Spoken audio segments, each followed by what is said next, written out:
Top 2 news చూస్తాం. రెండో విడత ఎన్నికల ప్రచారం ఇవాల్టితో ముగిసింది. రెండో విడతలో 4,332 పంచాయతీలు, 38,322 వార్డుల్లో ఎన్నికలు జరగనున్నాయి. అభ్యర్థులు ఇప్పటికే పోటాపోటీగా ఓట్ల వేట ప్రారంభించారు. రెండో విడత ఎన్నికల పోలింగు ఈ నెల 14న జరగనుంది. ఓటింగుకు 48 గంటల ముందే ప్రచారం నిలిపివేయాల్సి ఉంటుంది. దీంతో బహిరంగ ప్రచారానికి వాటితో ముగిసిపోయింది. ప్రధాన రాజకీయ పార్టీలు బలపరిచిన అభ్యర్థుల తరపున జిల్లా నాయకులు గ్రామాల్లోకి వెళ్లే ప్రచారంలో పాల్గొన్నారు. గెలుపు కోసం వాడవాడల్లో ప్రతి గడపకు తిరుగుతూ ఓటు వేయాలని అభ్యర్థించారు.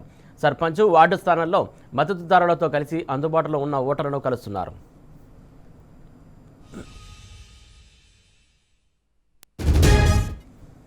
రైట్, ఇక రెండో విడత ప్రచారానికి తెరపడింది. దీనికి సంబంధించి తాజా అప్డేట్స్ మా కరెస్పాండెంట్ శేఖరాచార్య అందిస్తారు. శేఖరాచార్య, మొత్తానికి రెండో విడత ప్రచారానికి సంబంధించి తెరపడినట్టు తెలిసింది. మొత్తానికి దీనికి సంబంధించి డీటెయిల్స్ ఏంటి?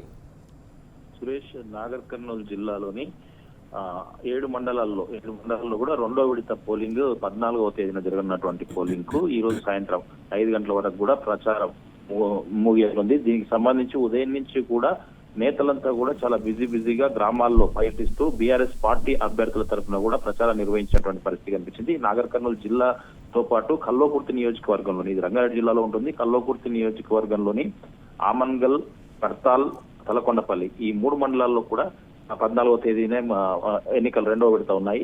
అక్కడ కూడా సంబంధిత మా ఇన్ఛార్జ్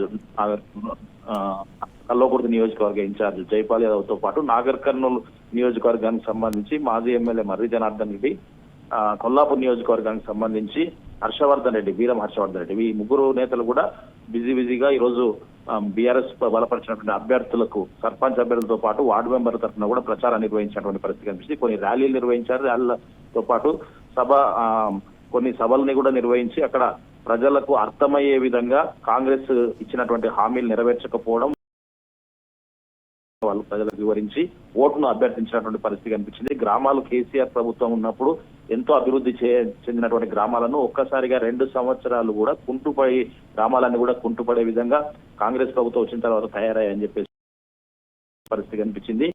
నిజాయితీగా ఆలోచన చేసి ఓట్లు వేయాలని చెప్పేసి ఇప్పుడు కాంగ్రెస్ ప్రభుత్వం వచ్చినప్పటి నుంచి 2 ఏళ్లుగా కూడా పూర్తి స్థాయిలో కూడా అన్ని చేసింది తక్కువ, ఆగడాలు ఎక్కువ అన్నట్లుగా కూడా వాళ్ళు వ్యవహరిస్తున్నారని చెప్పేసి గ్రామాల్లో కాంగ్రెస్ నాయకులు ఆగడాలు రోజు రోజుకు మితిమీరిపోవడమే కాకుండా వాళ్ళకు అధికారులు కూడా సహకరిస్తున్నారని చెప్పేసి పోలీసు అధికారులు కూడా సహకరించడంతో బీఆర్ఎస్ నాయకుల పైన, కార్యకర్తల పైన కూడా కేసులు పెడుతున్నారని చెప్పేసి దీనికి సంబంధించి పూర్తి స్థాయిలో అర్థం చేసుకుని బీఆర్ఎస్ నేతలైతేనే మళ్ళీ గ్రామాలకు అభివృద్ధి చెందుతారు, ఇచ్చినటువంటి హామీలను అడిగే గొంతుకలు కావాలి కాబట్టి ఖచ్చితంగా కూడా బీఆర్ఎస్ బలపరిచినటువంటి అభ్యర్థులనే గెలిపించాలని చెప్పేసి కూడా నేతలు అభ్యర్థించినటువంటి పరిస్థితి కనిపించింది. Suresh, right, thank you శేఖరాచార్య.